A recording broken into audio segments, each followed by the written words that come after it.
요즘 폭염이 대단합니다. 무더위 속에서 건강을 잘 관리하셔서 건강을 잃지 않도록 그렇게 부탁을 드립니다.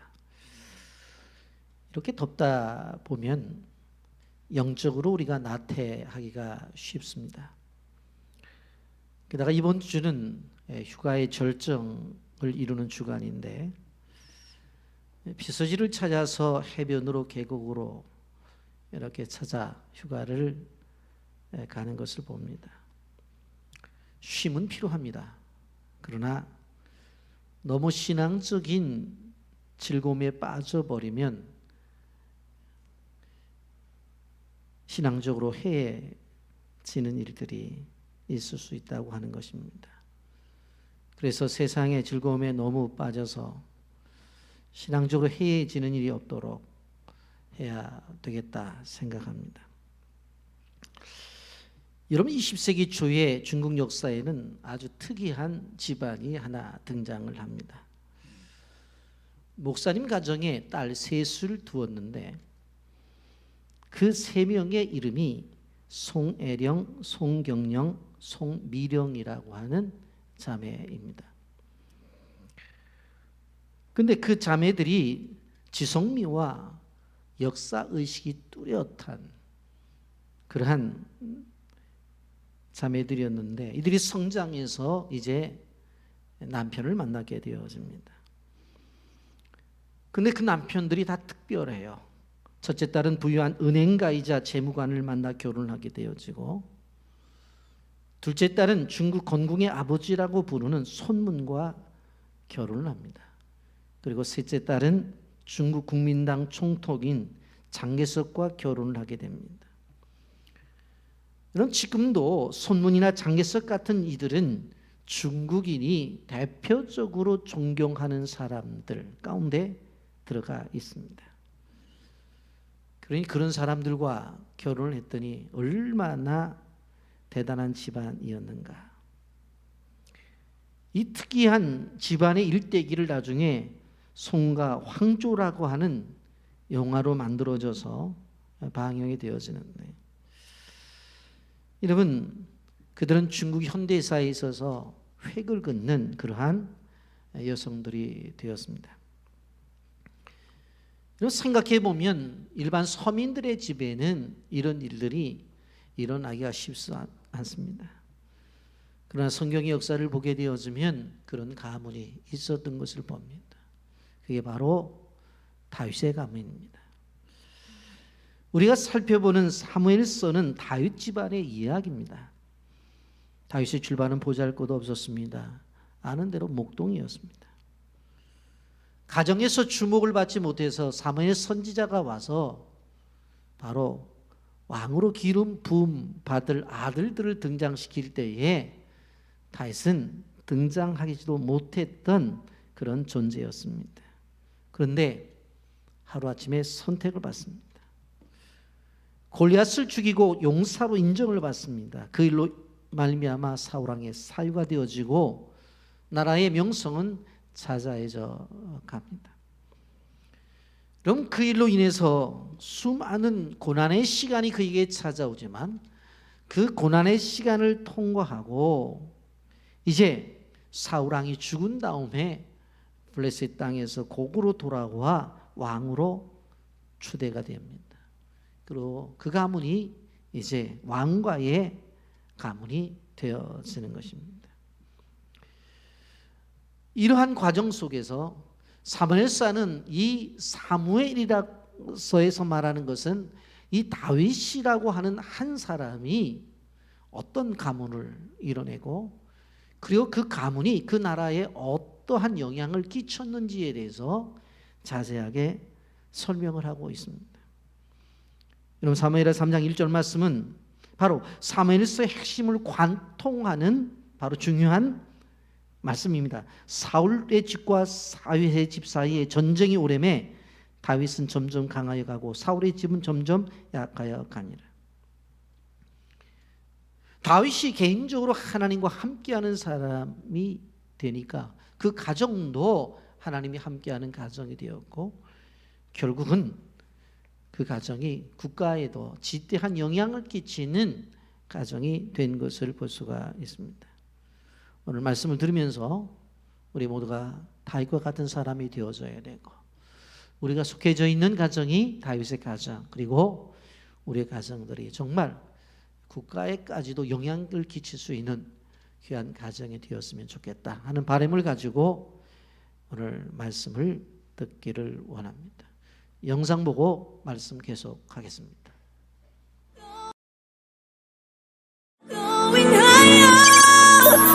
2016년 슈퍼스타 K 오디션 프로그램에서 최종 탑4로 선정된 박혜원 자매. 19살 어린 나이에 뛰어난 가창력을 선보이며 보는 이들을 놀라게 했는데요. 사실 박혜원 자매의 실력은 CBS 크리스천 뮤직 페스티벌을 통해서 먼저 세상에 드러났습니다. 이렇게 가수의 꿈을 펼치기까지 넉넉지 않은 가정 형편은 걸림돌이 되는 순간이 많았는데요. 하나님께서는 힘든 현실을 뛰어넘어서 노래할 수 있는 기회를 주셨습니다. 남다른 깊이감이 느껴지는 박혜원 자매의 노래. 주님의 은혜와 위로가 담겨 있기 때문입니다.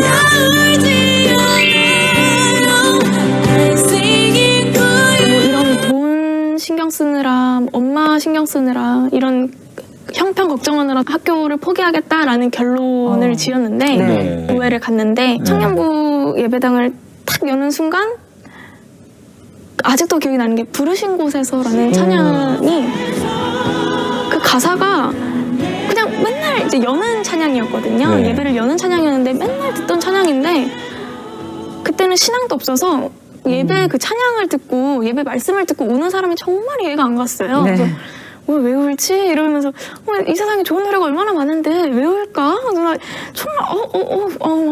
창피해 막 이랬었는데 제가 울고 있는 거예요.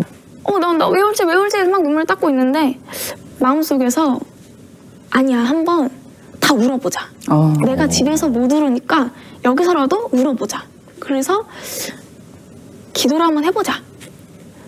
뭐 있든 없든 계시든 안 계시든 뭐 나 혼자 생각하는 거니까 창피하는 것도 아니고 여기서 어차피 기도하니까 뭐 기도하는 거 가지고 뭐라 할 사람도 없고 한번 기도해보자 라는 생각으로 저기 하나님 살아계세요? 이렇게 여쭤봤거든요. 네. 계세요. 하나님 진짜 살아계시다면 학교 좀 보내달라고.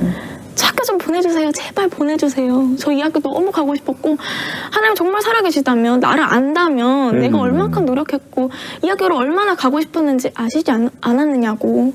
근데 왜 이렇게 붙었는데 내가 슬프게 내 손으로 떠내보내야 하냐고. 나 좀 이것 좀 해달라고. 정말 살아계시다면 이것 좀 해달라고. 그럼 내가 믿을게요. 이러면서 이제 또 이제 하나님께 이제 조건을 걸면서 기도를 하게 됐었어요.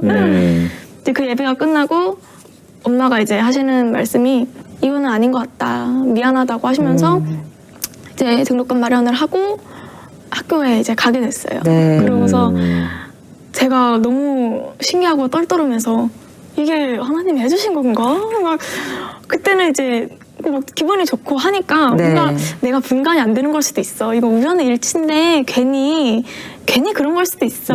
너 엄마가 해준 건데 약간 이런 마음이 드는데 이제 등록비를 하나 해결하니까 나 빨리 교복해야 돼. 교복해야 된다고 제청을 했는데 이제 힘드셨던 거죠. 그래서 시간이 꽤 지체될 수 있다고 엄마는 분명히 말씀하셨는데 괜히 또 빨리 입어보고 싶은 마음에 이제 재촉을 하게 됐는데 제가 이제 기도를 했어요. 제가 오늘 교복을 딱 해주신다면 말도 안 되잖아요. 오늘 너무 제멋대로잖아요.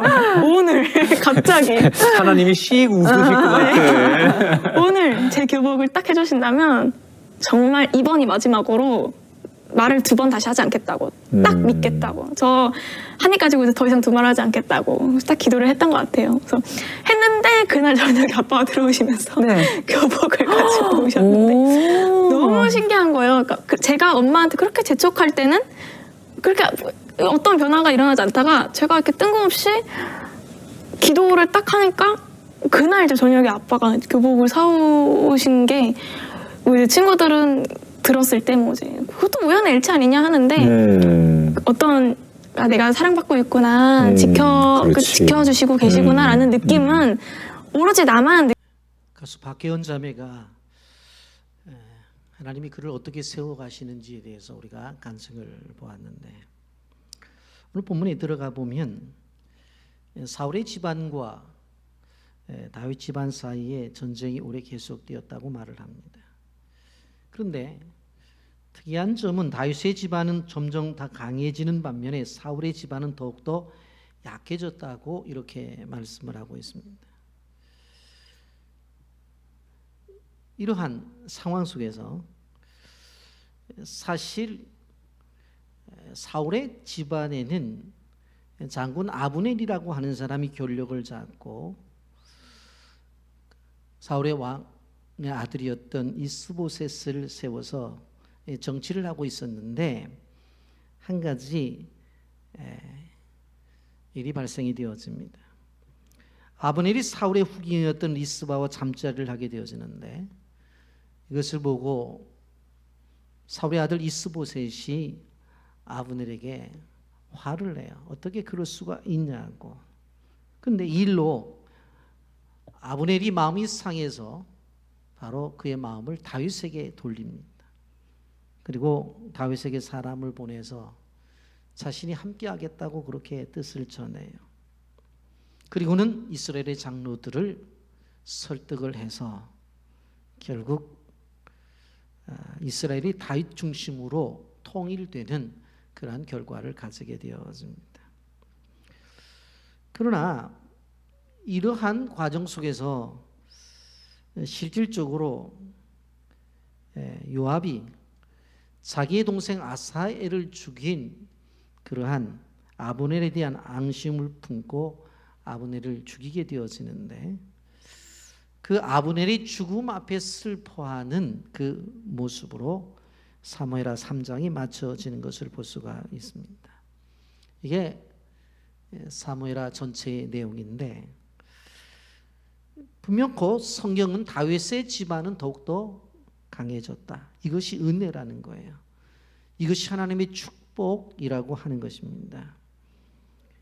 미약해도 하나님이 강하게 해주시면 강해질 수가 있다는 것입니다. 1절 말씀 다시 보면 사울의 집과 다윗의 집 사이에 전쟁이 오래매 다윗은 점점 강하여 가고 사울의 집은 점점 약하여 가니라 그렇게 말씀하고 있습니다. 자, 이제 사무엘하 3장에 있는 부분을 조금 더 세밀하게 접근하면서 말씀을 나누려고 하는데 지금 사울왕이 죽었어요. 그래서 다윗이 왕이 되었는데 워낙 하나님의 약속은 다윗이 이스라엘의 왕으로 약속을 해주셨는데 어떤 일이 벌어졌느냐 하면 이 다윗이 왕이 될 때에 유다 지파들만 다윗을 따랐어요. 그래서 7년 6개월 동안 헤브론에서 이제 다윗이 왕을 하고 있습니다. 나머지 11지파는 어떻게 되어졌냐면 바로 말씀을 드린 이 아브넬이 사울의 아들인 이스보셋을 세워서 이제 나라를 운영하고 있었어요. 그러니까 12지파 가운데 한 지파인 유다 지파만 다윗이 왕으로 있고 나머지 11지파는 바로 이스보셋이 왕으로 있기 때문에 다윗이 왕이라고 말을 하지만 12분의 1 왕이에요. 12분의 1 왕. 아주 작은 땅덩어리의 왕입니다. 나머지 11지파는 이스보셋이 바로 아브넬의 도움을 받아서 운영을 하고 있어요. 그러니까 나라가 쪼개졌다는 이야기입니다. 너무 솔로몬 이후에 북방 이스라엘과 남방 유다로 이스라엘이 나누어졌던 것처럼 7년 6개월 동안 이렇게 나누어져 있었다고 하는 것입니다. 그럼 한번 생각을 해보세요. 하나님께서 우리에게 계시는 이스라엘의 왕이라고 하는 것을 분명코 그에게 주었어요. 아주 어렸을 때 사무엘 선지자가 와서 기름 붓고 넌 앞으로 왕이 될 거라고 하는 메시지를 받았단 말이에요. 그래서 이제 자기를 괴롭히던 사울왕이 죽었다고요. 그러면 왕 되는 거예요. 근데 그렇게 되진 않았잖아요. 유다 지파만 지금 자기를 추종하고 11지파는 추종하지 않잖아요. 그럼 7년 6개월 동안 헤브론에서 그의 생활을 우리가 한번 볼 필요성이 있다는 거예요. 2절부터 5절까지 보게 되어지면 다윗이 헤브론에서 아들을 낳았을 때 맏아들은 암논이라 이스라엘 여인 아히노암의 소생이요 둘째는 길르압이라 갈멜 사람 나발의 아내에 있던 아비가일의 소생이요 셋째는 압살롬이라 그슬 왕 달메의 딸 마가의 아들이요 넷째는 아도니아라 학기스의 아들이요 다섯째는 스바디아의 아비달의 아들이요 여섯째는 아드람이라 다윗의 아내 에글라의 소생이니 이들은 다윗이 헤브론에서 낳은 자 그렇게 말씀해요. 그러니까 7년 6개월 동안 있으면서 다윗이 행적이 나오는데 아들 6명을 낳았다 그렇게 말씀을 하고 있어요. 그런데 이 6명을 낳았을 때에 그 아들들의 이름을 지어준 것 그것이 매우 중요해요. 첫째 암논을 낳았잖아요.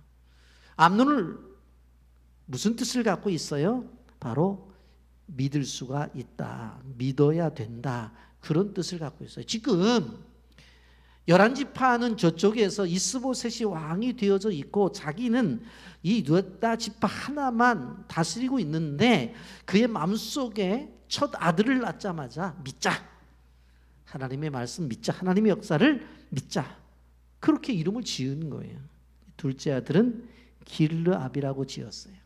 길르압 무슨 뜻입니까? 하나님이 다스리신다. 하나님이 다스린다는 거예요. 지금 이러한 환경 속에서도 하나님의 다스림을 믿는 거예요. 우리가 생각해 볼 때는 12지파를 바로 통일왕국을 만들어서 다스려야 된다고 생각하는데 이러한 상황도 하나님의 다스림을 그는 믿는 거예요. 셋째로 압살롬이라고 이름을 지어요. 압살롬. 아버지 살롬, 샬롬, 평화. 아버지는 평화이시다. 하나님은 평화입니다. 그런 고백으로 셋째 아들을 짓는 거예요. 압살롬. 그렇게 짓는 거예요. 지금 여기는 한 지파, 저쪽은 11지파가 있어서 지금 치고받고 하는데 셋째는 압살롬이라고 지어요. 넷째는 아도니아. 잘 아는 대로 하나님은 나의 주인이십니다. 하나님은 나의 주인이십니다. 지금 이렇게 나눠져 있지만 하나님이 주인입니다. 어떻게 됐든지 간에 이스보셋이 다스려도 다 하나님의 주인입니다. 다섯 번째 아들은 스바디아. 하나님은 나의 심판자입니다. 내가 잘못했으면 하나님이 혼날 거고 내가 잘했으면 상급 주실 하나님은 심판자이십니다. 여섯 번째 아들은 이드르함. 하나님의 백성은 탁월합니다. 하나님의 자녀들은 언제 탁월한 존재입니다. 내가 하나님의 자녀이기 때문에 때가 되어지면 이 하나님이 주신 이 탁월함이 나타날 거라고 하는 믿음을 가졌어요. 여러분 지금 한쪽은 11지파를 중심으로 해서 아브넬이 이스보셋을 세워가지고 나라를 운영하고 있고 자기는 그 유다 지파 하나를 데리고 왕이라고 하고 있어요. 객관적으로 보면 얼마나 초라해요. 그렇지 않아요? 초라하잖아요. 그런데 그 헤브론에서의 7년 6개월의 생활을 우리는 그가 어떤 생활을 했는가를 이 아들들을 낳을 때 그들의 아들의 이름을 지은 것을 보면 알 수가 있는 거예요. 그의 마음은 하나님 중심이었어요. 애 하나하나 낳을 때마다 믿는 거예요. 둘째를 낳으면 하나님이 다스려. 셋째를 낳으면 하나님 아버지는 평화로운 분이야. 넷째를 낳고는 하나님이 나의 주인이고 다섯째는 내가 잘못됐으면 혼나는 거고 잘하면 상 줄 거야. 하나님의 심판이야. 여섯째 아들은 하나님의 백성인데 하나님이 나에게 축복을 주실 거야 라고 하는 믿음을 갖고 있는 거예요. 여러분 끊임없이 그의 마음속에서는 정말 왜 갈등이 없겠어요? 자기는 유다 지파 한 지파고 적은 11지파인데. 그런데 그의 마음은 뭐예요? 하나님만 향하고 있어요. 여러분, 우리가 기억해야 될 것이 뭐냐면 우리가 신앙생활을 하면서 분명코 이것은 될 거라는 생각을 해요. 그래 진행을 했어요. 그런데 안 된다고요. 그렇다고 해서 절대적으로 하나님을 향해서 포기해서는 안 돼요. 절대적으로 믿음을 상실해서는 안 된다는 거예요. 하나님을 향한 신뢰도 상실해서 안 된다고 하는 거예요. 그 속에서도 끊임없이 누구만 바라봐야 돼요? 하나님만 바라봐야 되는 거예요. 여러분, 유다 지파 한 지파만 자기를 인정했고 11지파의 모든 사람들은 자기를 왕으로 인정하지 않았어요. 그러니 실질적으로 다윗의 마음속에 얼마나 큰 갈등과 고민과 염려가 있었겠어요. 그런데 그런 것에 절대적으로 흔들리지 않고 오직 하나님만 바라봐. 예, 하나 날 때마다 하나님의 이름을 들어서 이름을 지어 나가는 거예요. 여러분, 우리가 기억해야 돼요. 오늘 살아가는 현실 속에서 내 마음대로 되지 않아도 주님은 꼭 바라보셔야 돼요. 내가 생각한 대로 되어지지 않아도 하나님을 향한 믿음은 가져야 된다고요. 내가 원하는 대로 오늘 살아가면서 이루어지지 않는다 할지라도 하나님을 신뢰하는 것은 절대로 변해서는 안 된다. 아멘입니까? 이 사실을 다윗의 삶 속에서 우리는 봐야 되는 거예요. 이런, 그런데 두 번째로 이제 생각해 보는 부분은 뭔가 하면 하나님이 다윗에게 약속을 해 주셨잖아요. 그런데 그 약속을 이루시는 과정을 주의 깊게 볼 필요성이 있어요. 그런데 언제 해 주시느냐? 하나님의 때에. 어떤 방법으로? 하나님의 방법으로 해 주세요. 따라서 하십시오. 하나님의 때에 하나님의 방법으로 행하신다. 하나님의 때에 하나님의 방법으로 행하시는 거예요. 그럼 다윗은 분명히 통일 왕국의 왕으로 세움을 받았어요. 그럼 사울 왕이 죽었으면 모든 사람들이 다윗을 추종하고 왕으로 세워줘야 되잖아요. 그런데 웬걸 한 지파만 왕으로 인정하고 11지파는 왕으로 인정하지 않는 거예요. 아니, 사울 왕이 죽자 사울의 아들이었던 이스보셋을 세워가지고 실질적으로 군대 장군이었던 아브넬이 당신이 왕을 하라고 그렇게 해갖고 왕을 삼은 거예요. 여러분, 얼마나 다윗이 볼 때 기가 막힌 얘기냐고. 근데 어떤 일이 벌어져요? 아브넬이 한 여인과 잠자리를 했는데 그 여인이 누구였는가 하면 죽은 사울왕의 후처였어요. 이름이 리스바예요. 리스바. 그런데 이 사실을 누가 알게 돼요? 이스보셋이 알게 되어져요. 생각을 해보면 아버지가 후처고 아버지가 돌아가셨더라도 뭐 족보 관계를 생각해보면 어머니는 어머니잖아요. 그러니까 이스보셋이 찾아와서 아브넬에게 뭐라고 말을 하냐면 어떻게 이럴 수가 있느냐. 수많은 여인들 가운데서 어떻게 우리 아버지의 후처였던 여인을 취할 수 있느냐고 항의를 해요. 그랬더니 아브넬이 막 화를 내면서 내가 당신하고 당신 집안의 한 일을 생각해 보라고. 다윗에게 다 갈 수 있는 것들을 실질적으로 11지파를 중심으로 해서 당신을 세워가지고 당신을 왕으로 만들어줬는데 내가 이거 하나 했다고 해서 나한테 이렇게 큰 소리 칠 수가 있느냐고. 내가 당신과 당신의 집안과 친구들까지 충성을 맹세했는데 사랑이 죽었을 때에 하나님이 약속한 대로 다 가자 하고 하지 않고 당신을 세웠는데 어떻게 이룰 수가 있냐고 그렇게 화를 내는 거예요. 오늘 8절 말씀 보세요. 아브넬이 이스보셋의 말을 매우 분하게 여겨 이르되 내가 유다의 계물이냐? 내가 오늘 당신의 아버지 사울의 집과 그의 형제와 그의 친구에게 은혜를 베풀어 당신을 당신의 손에 내주지 아니하였거늘 당신이 오늘 이 여인에게 관한 허물을 내게 돌리는도다 그랬어요. 내가 개머리냐? 옛날 성경에는 개대가리냐? 막 그렇게 표현했어요. 내가 그렇게 생각이 없는 존재인 줄 아냐? 그렇게 이야기를 하면서 이 아브넬이 화를 내는 거예요. 그러면서 갑자기 뭐라고 말하냐면, 내가 이제 당신이 나를 그렇게 생각하니까 이제 내가 하나님의 뜻을 내가 알고 있으니까 이제 다윗 편을 들어서 하나님의 뜻대로 하겠다. 그렇지 않으면 하나님이 내게 벌을 내릴 것 같다. 그렇게 이야기하고는 하나님께서 다윗에게 북쪽 다네서부터 남쪽 브엘세바까지 다 주신다고 한 약속을 내가 이루는데 동참을 하겠다. 그렇게 얘기를 하는 거예요. 10절 말씀 보세요. 그 맹세는 곧 이 나라를 사울의 집에서 다윗에게로 옮겨서 그의 왕위를 단에서 브엘세바까지 이스라엘과 유다에 세우리라 하신 것이라. 이제 하나님이 약속하신 것을 이루는 일에 있어서 내가 동참을 하겠다. 그렇게 딱 하니까 이스보셋이 그 아브넬의 그 말에 두려워가지고 아무 말도 못했어요. 아무 말도.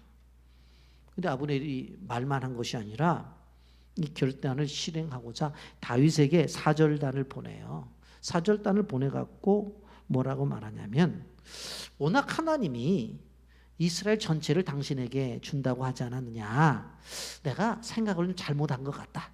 이제 당신에게 다 돌려주기를 원한다. 내가 당신 편이 되어서 이제 그 일을 하겠다. 그리고 사절단을 보낸 거예요. 12절 보세요. 아브넬이 자기를 대신하여 전령들을 다윗에게 보내어 이르되 이 땅이 누구의 것이니까? 또 이르되 당신은 나와 더불어 언약을 맺사이다. 내 손이 당신을 도와 온 이스라엘이 당신에게 돌아가게 하리이다 하니 그랬어요. 내가 이제 이스라엘 전체를 이제 당신에게 바치겠습니다. 그래서 11지파 장로들을 설득하고 지도자들을 선택해가지고 이렇게 통일 왕국을 말겠습니다. 그 다윗이 그 얘기를 듣고 기분이 좋았겠죠. 그런데 다윗이 어떤 조건을 제냐면, 좋다. 그래, 그렇게 하자. 그런데 나에게 찾아오게 되어질 때에 나의 첫 번째 부인이었던 미갈을 좀 데리고 오라는 거야. 사실 사울 왕이 다윗과 미갈을 결혼시켰다가 마음에 안 든다고 그 미갈을 떼어가지고 다른 남자한테 시집을 보냈잖아요. 근데 그 미갈을 데리고 오라는 거예요. 그랬더니 좋다. 그럼 그렇게 하겠다. 그리고는 아브넬이 이스라엘 장로들을 모아놓고 상의를 하는 거예요. 여러분, 예전부터 저 남쪽에 있는 유다를 자꾸 보면서 하나님이 다윗을 왕으로 삼아 주셨는데 여러분들이 그렇게 생각하고 말하지 않았느냐. 그런데도 무슨 소리냐고. 우리 사울 왕이 베냐민 지파였기 때문에 베냐민 지파의 아들을 통해서 이렇게 왕권을 유지하고 지금 뭐 문제가 됐냐고, 우리가 잘 살고 있는데 그렇게 얘기하지 않았냐. 그런데 내가 가만히 생각해 보니까 잘못된 것 같다고. 이제 다윗을 왕으로 삼아야 되겠다고. 우리가 블레셋으로부터 많은 침공과 어려움이 있는데 다윗은 블레셋도 자주 가고 그랬기 때문에 아마 우리가 통일 왕국이 되어지면 블레셋과의 싸움 속에서도 우리가 이길 수 있겠다고. 17절 보세요. 아브넬이 이스라엘 장로들에게 말하되 너희가 여러 번 다윗을 너희 임금 세우기를 구하였으니, 그렇게 말하고 있어요. 너희들이 여러 번 그걸 원했잖아. 내 그거를 이제 내가 하기를 원한다 그랬어요. 여러분 한번 생각을 해보세요. 지금 이 통일 왕국을 이루는 일들을 하게 되면 누가 해야 돼요? 다윗이 해야 되죠. 하나님이 자기가 통일 왕국을 이루라고 하나님 말씀하셨으니까 군사를 모집해 가가지고 아무리 11지파라 할지라도 하나님이 말씀하신 것을 너희들은 들으라 그러면서 해야 되잖아요. 그런데 다윗은 지금 어떻게 있어요? 헤브론에서 애 낳으면 하나님의 이름을 들어서 믿음의 고백정 이름을 짓는 그 일만 하고 있는 거예요. 그런데 이 일을 누가 하고 있는 거예요?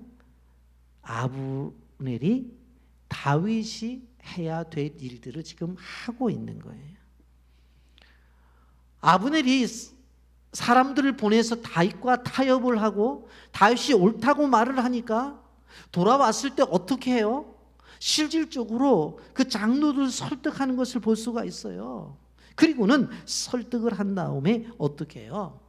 바로 다윗에게 가는 것을 볼 수가 있어요. 그런데 가장 큰 걸림돌이 뭘까요?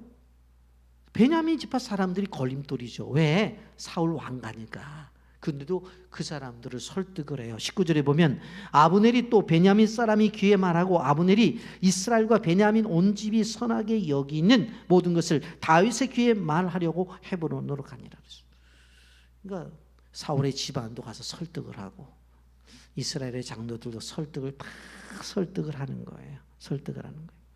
그리고는 다 설득한 다음에 이제 다윗에게 가. 21절 보세요. 아브넬이 다윗에게 말하되 내가 일어나 가서 온 이스라엘 무리를 내 주의 왕이 앞에 모아 더불어 언약을 맺게 하고 마음에 원하는 대로 모든 것을 다스리게 하리다 하니 이에 다윗이 아브넬을 보내매 그가 평안히 가니라.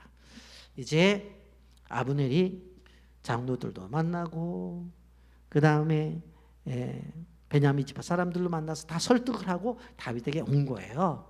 다윗에게 온 거 와서 뭐라고 말하냐면 이제 북방에 그쪽에 있는 그 11지파 사람들을 다 모아서 와서 당신을 이제 왕으로 추대를 하겠습니다.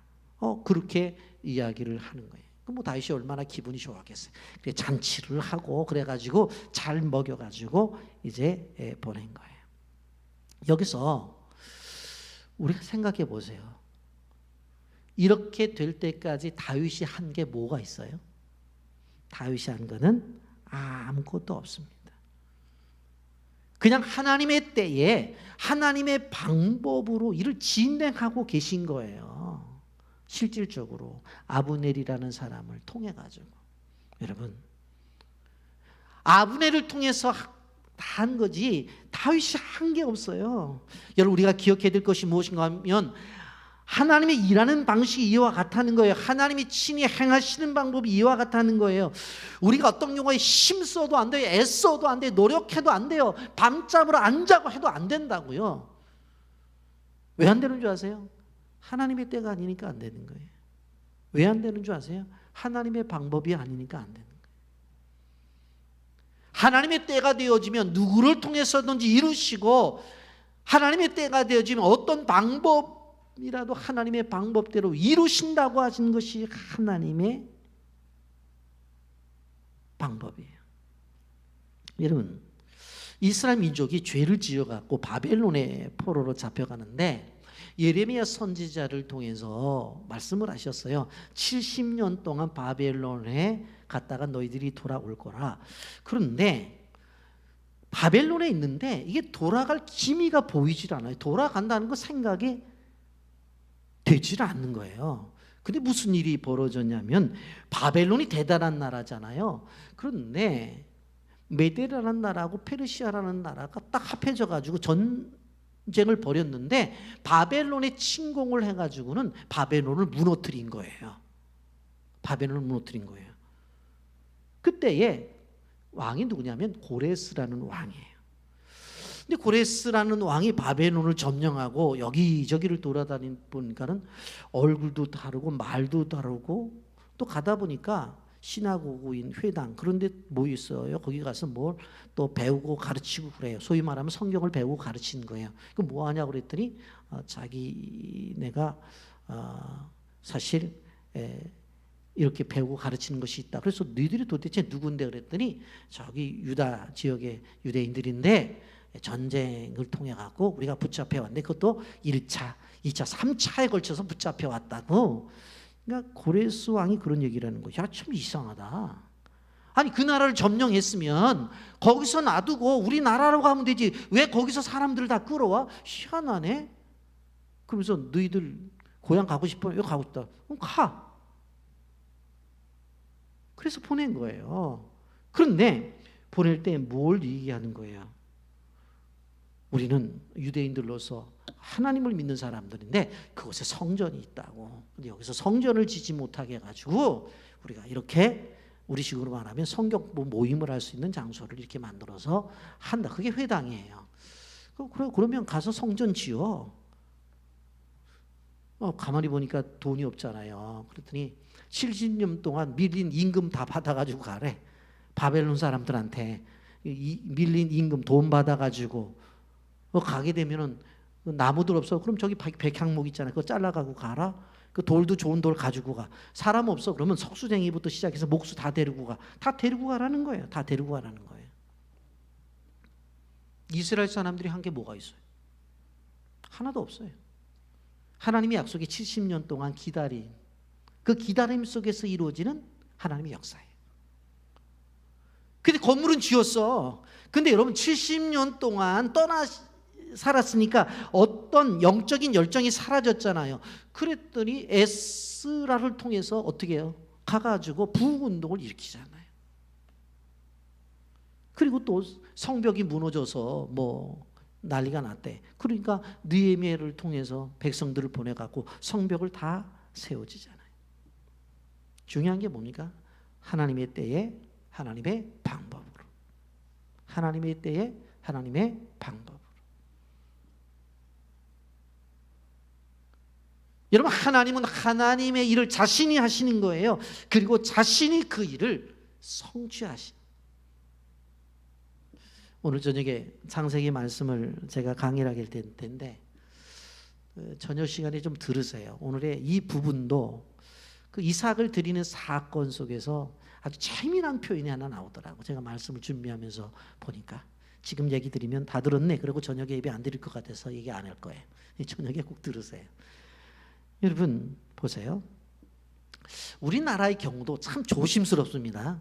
참 조심스러운 얘기지만 오늘 본문을 배경으로 해서 들으면 이해가 될 거예요. 일제 36년 동안 우리가 일본에 치하에 있었잖아요. 여러분 그래서 얼마나 많은 사람들이 이 해방을 위해서 노력을 했어요. 그래서 여러분 독립군들이 국내에서 해외에서 만주에서 외국에 있는 돈이 있는 사람들은 또 돈을 보내 갖고 무기를 사고 엄청나게 노력을 했습니다. 그래서 3.1 운동까지 벌어지고 그랬잖아요. 그 기독교인들이 가만히 있었느냐? 아닙니다. 기독교인들이 엄청나게 기도를 많이 했어요. 예배를 드리려고도 예배를 못 드리게 하잖아요. 주일날 애들 불러내갖고 학교 운동장 풀 뽑으라고. 왜? 예배 드리니까. 그리고 예배를 드려도 순사들이 뒤에 딱 서가지고 무슨 설교를 하나 그래가지고 조금 일본의 삐딱한 설교하면 잡아서 감옥에 가두고 그 안 되는 거예요. 그래서 우리 신앙의 선조들이 일본 사람들이 건드리지 않는 시간이 언젠가 가만히 봤더니 새벽 시간이야. 그래서 사실 한국 새벽교회 운동이 시작되었죠. 그때는 안 오더라고. 그래서 한국 새벽기도를 통해서 얼마나 기도를 많이 했습니까? 기독교인들은 기도 많이 했죠. 일반인들은 목숨 내걸고 독립운동 했잖아요. 그래 감옥에 갇혔잖아요. 다 그렇게 했어요. 그런데 이것이 분명한데 결정적으로 일본이 항복하게 된 게 뭡니까? 미국이 일본의 히로시마와 나가사키의 원자폭탄 딱 터뜨리니까 바로 일본 천황이 항복을 해버렸잖아요. 항복을 했어. 무엇입니까? 하나님의 때에 하나님의 방법. 하나님이 하시면 다 되는 거예요. 제가 그렇다고 해서 독립운동하는 분들 무시한 거 아니에요. 오해하지 마세요. 기도 사역자들에 대해서 무시한 거 아니에요. 그런 배경이 되었기 때문에 하나님이 움직이셨겠지. 그런데 사실 어떻게 생각해 보면 독립군들 한다고 그러지만 지금 말하면 기껏해야 군대에서 한 개 중대나 대대 정도밖에 안 돼요. 독립군들 보면 그런 사람들이 어떻게 이 큰 일본을 무너뜨릴 수가 있었겠어요? 총칼로? 안 돼요. 하나님이 하시니까 되잖아요. 여러분 이 본문을 보면서 우리가 이해해야 될 부분이 무언가 하면 제가 말씀을 드렸잖아요. 항상 하나님의 때에 하나님이 하시는 것을 기대하며 나가자. 신명기 6장 10절과 12절 말씀에 내 하나님 여호와께서 내 조상 아브라함과 이삭과 야곱을 향하여 내게 주리라 맹세하신 땅으로 너를 들어가게 하시고 내게 건축하지 아니한 크고 아름다운 성읍을 얻게 하시며 내가 채우지 아니한 아름다운 물건이 가득한 집에 얻게 하시며 내가 파지 아니한 우물을 차지하게 하시며 내가 심지 아니한 포도를 감람나무를 차지하게 하사 내게 배불리게 먹게 하실 때 이렇게 말씀했습니다. 우리가 일반적으로 보면 내가 살려면 건축해야 돼요. 내가 정말 필요한 것들이 있는 집안을 만들기 위해서는 주고 사서 채워 넣어야 돼요. 그리고 물 마시려면 바닥 파야 돼요. 그리고 포도 열매 먹고 감람나무에 감람 열매 먹고 싶으면 심어야 돼요. 그런데 하나님은 건축하지 아니한 집에도 살게 하실 수 있고 자기는 가만히 있는데 하나님이 다 채워주신 집에 들어가 살 수도 있고 그리고 파지도 아니하는 우물을 먹게 하실 수도 있고 포도원과 감람나무의 열매를 따먹게 하실 수도 있다. 하나님은 이렇게 하실 수도 있다. 아멘입니까? 이사야 55장 8절 말씀입니다. 이는 내 생각이 너희 생각과 다르며 내 길은 너희 길과 다름이니라. 여호와의 말씀입니다. 여러분 이렇게 사무엘하가 진행이 되어지면서 여기에 보면 하나의 큰 사건이 나타나는데 이 사건을 통해서 다윗의 공의로운 판단과 지혜로운 처신이 나타나는 것을 볼 수가 있습니다. 다윗에게 찾아왔던 아브넬이 이제 다윗과 잘 대화를 하고 이제 돌아가는 것입니다. 그런데 요압이라고 하는 장군이 전쟁에 갔다가 돌아오다가 이야기를 들은 거예요. 뭐냐면 아브넬이 다윗 왕을 찾아왔다가 잘 대화를 하고 대접을 받고 돌아갔다는 거예요. 요압이 화가 난 거예요. 왜냐하면 실질적으로 사무엘하 2장 12절부터 29절에 보면 실질적으로 아브넬이 이 요압의 장군의 동생을 죽였거든요. 전쟁통에. 그러니까 자기는 원수란 말이에요. 근데 왔는데 다윗이 대화를 하고 잔치까지 벌이고 보냈대.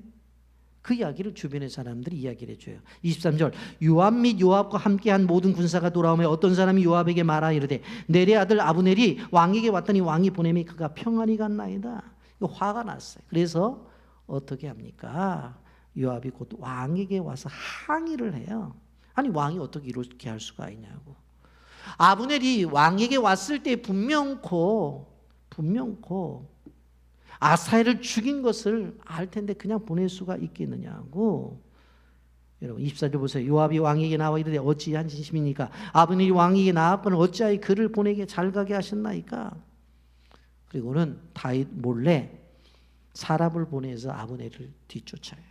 시라 우물 있는 곳에 갔는데 사람들이 오는 거예요. 그래서 아브넬이 이렇게 보니까 아유 우리가 아직 끝나지 못한 얘기가 있으니까 다시 돌아가서 얘기 좀 하기를 원한다고.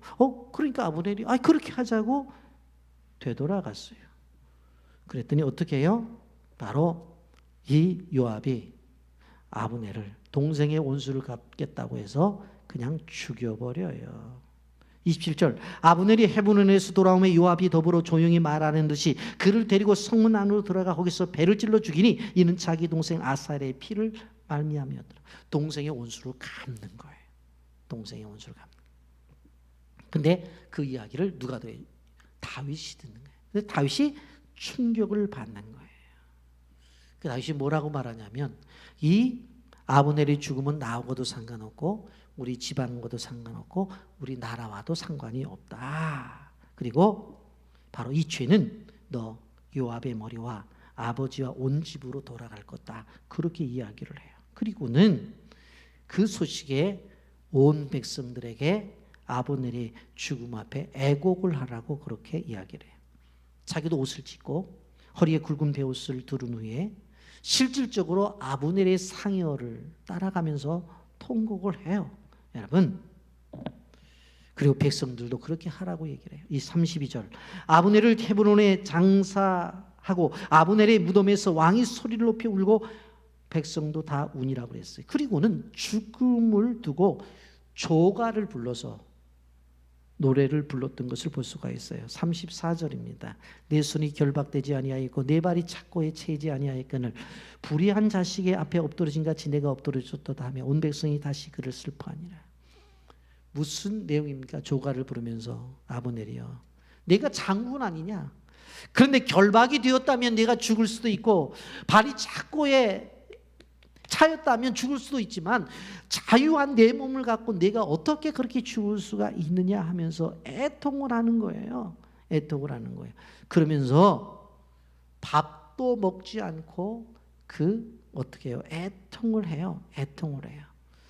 그때 백성들이 그것을 보고 다윗이 죽인 게 아니구나 인정했다고 그래요. 37절, 이 나라의 온 백성과 온 이스라엘에 넬의 아들 아브넬을 죽인 것이 왕이 한 것이 아닌 줄 아니라.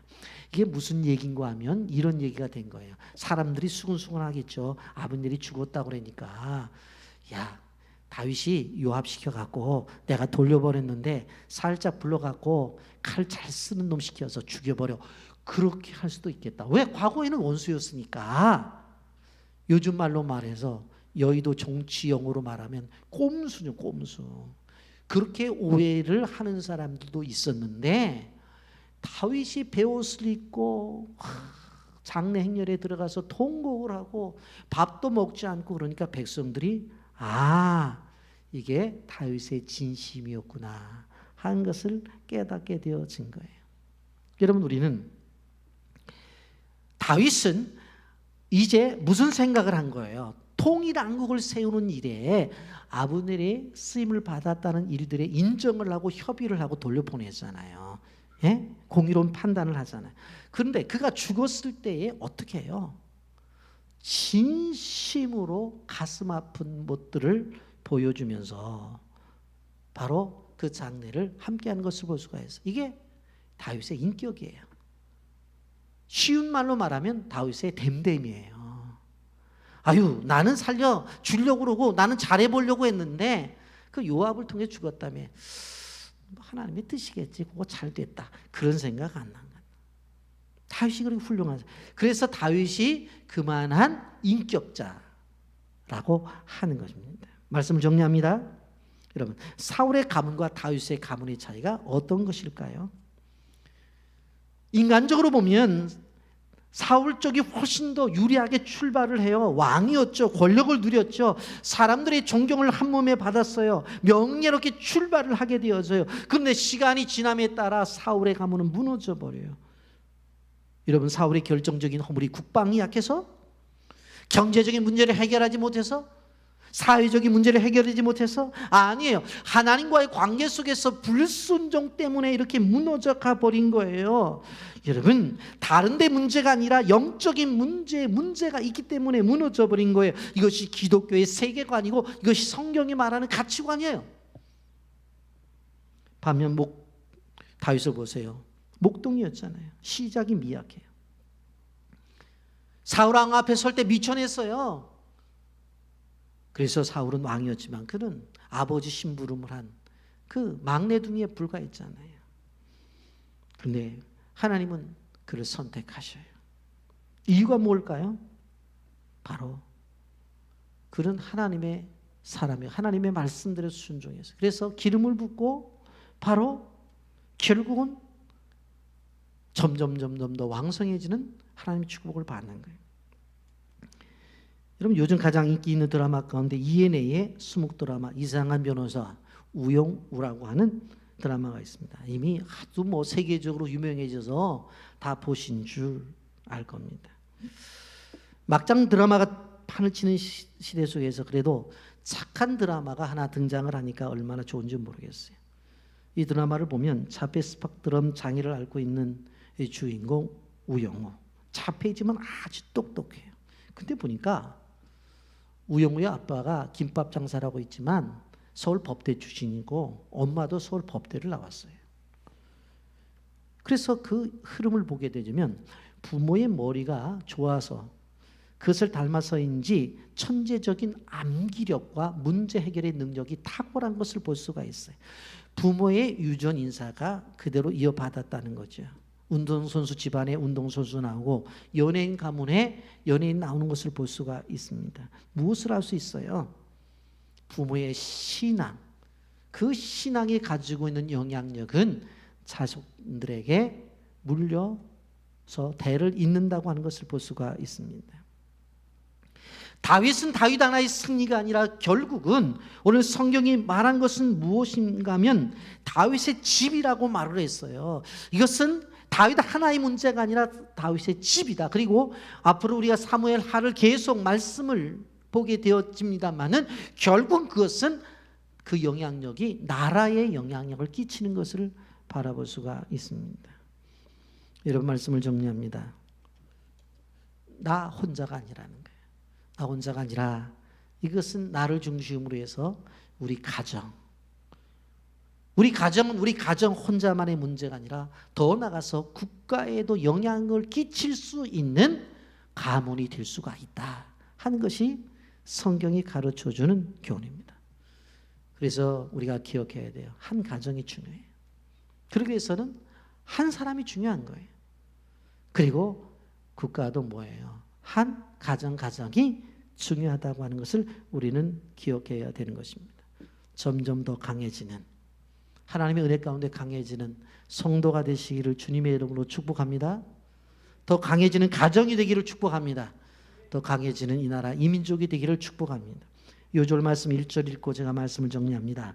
사울의 집과 다윗의 집 사이의 전쟁이 오래매 다윗은 점점 강해가고 사울의 집은 점점 약하여 가니라. 점점 강해지는 축복이 임했던 것처럼 우리 모두가 이러한 축복을 받으시기를 예수님의 이름으로 축복합니다. 아멘.